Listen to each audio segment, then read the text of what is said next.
नमस्कार प्रिय दर्शकों, स्वागत है आपका हमारे YouTube चैनल K7H ज्ञान में। प्रिय दर्शकों, आज हम आपके लिए नारद जी और वृकासुर नामक एक राक्षस की कहानी लेकर आए हैं, जिसमें वृकासुर अपने ही वरदान से खुद को भस्म कर लेता है। बहुत ही रोचक कहानी है। बस आपसे निवेदन है कि आप वीडियो के अंत तक हमारे साथ बने रहें। और जो मेहमान दर्शक हमारे चैनल पर नए आए हैं और उन्होंने हमारे चैनल को सब्सक्राइब नहीं किया है, वे हमारे चैनल को सब्सक्राइब जरूर कर लें और अच्छे अच्छे कमेंट किया करें और बेल आइकन वाले बटन को भी दबा लें, ताकि हमारे आने वाली नई वीडियो का नोटिफिकेशन आपको मिल सके और आप उसका फ़ायदा उठा सकें। तो मित्रों, ज़्यादा विलंब ना करते हुए आइए शुरू करते हैं आज की हमारी कहानी। एक बार देवर्षि नारद भूमंडल में घूम रहे थे तो उन्हें वृकासुर नामक राक्षस मिला। नारद को देखते ही उनसे कहा, देवर्षि, आप अच्छे अवसर पर आए हैं।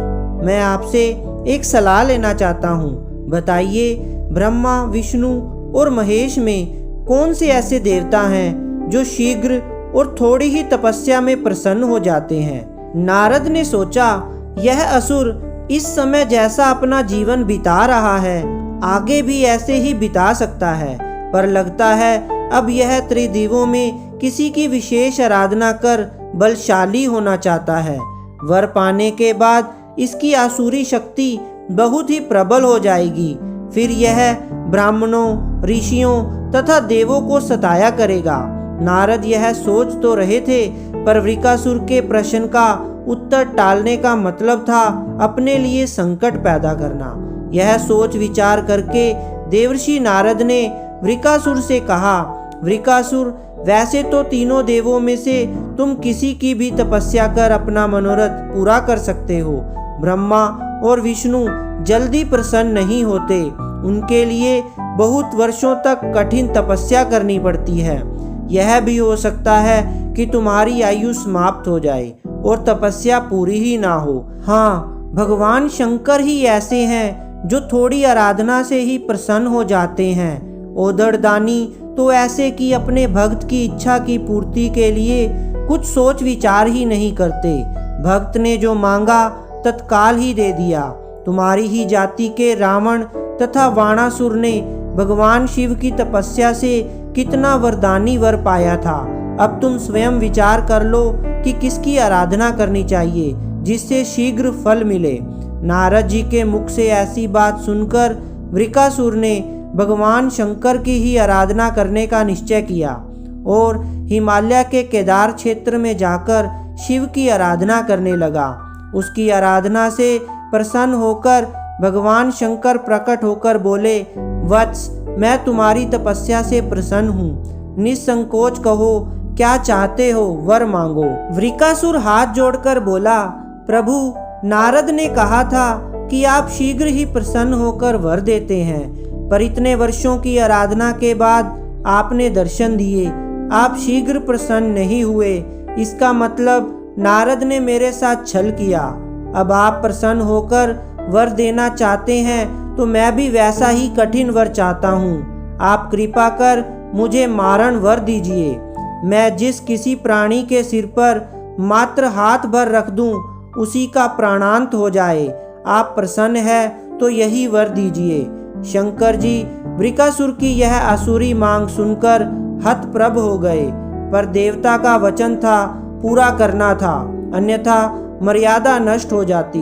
बोले, जाओ, ऐसा ही होगा, तुम्हारी मनोकामना पूर्ण होगी। वृकासुर बोला, प्रभु, आपका यह वर सत्य है या नहीं, इसकी परीक्षा लेना चाहता हूँ, इसलिए पहले आपके सिर पर ही हाथ रख कर देखता हूँ कि इस वर में कितनी सत्यता है।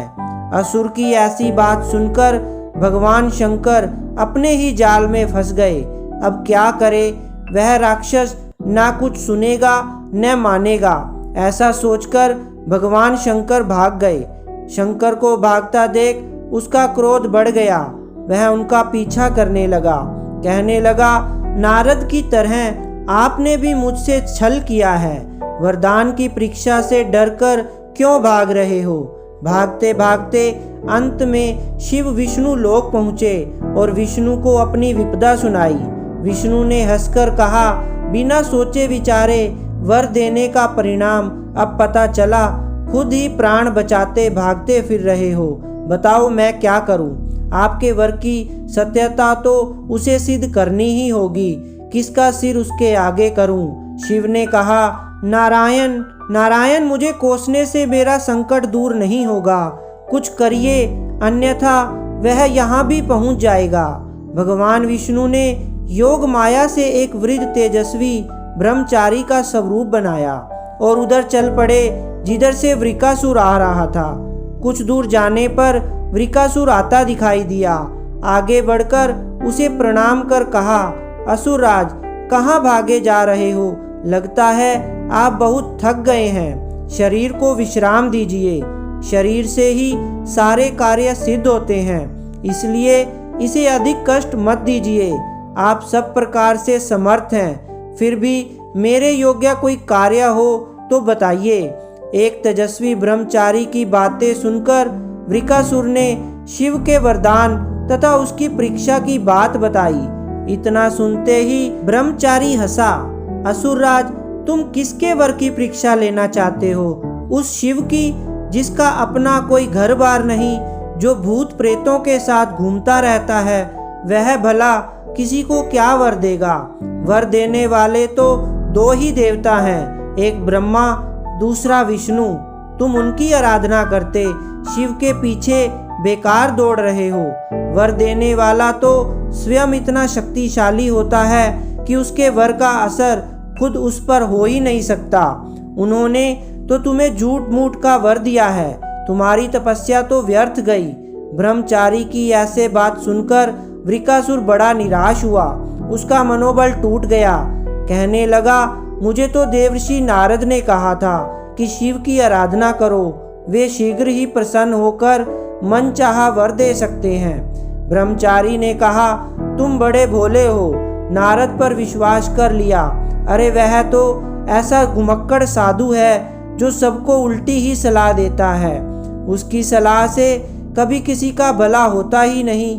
तुम्हें मेरी बात का विश्वास ना हो तो खुद अपने ही सिर पर हाथ रख कर देखो कि कैसे शिव ने तुम्हें झूठा ही वर देकर बहकाया है। उनकी झूठ की पोल ना खुल जाए इसलिए भाग गया।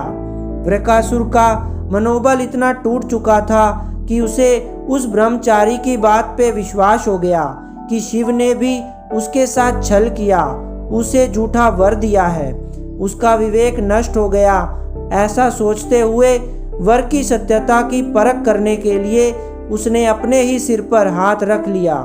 सिर पर हाथ रखते ही भयंकर अग्निपुंज प्रकट हुआ और वृकासुर उसमें भस्म होकर राख की ढेर बन गया। क्योंकि वृकासुर स्वयं अपने हाथों भस्म हुआ था, इसलिए उसका नाम भस्मासुर ही पड़ गया। तो प्रिय दर्शकों, यह थी आज की हमारी कहानी। अगर आपको ये कहानी अच्छी लगी हो तो प्लीज़ इस वीडियो को लाइक, शेयर एंड सब्सक्राइब जरूर कर दें और कमेंट करके अपनी राय अवश्य दें कि आपको हमारा ये वीडियो कैसा लगा। धन्यवाद प्रिय दर्शकों।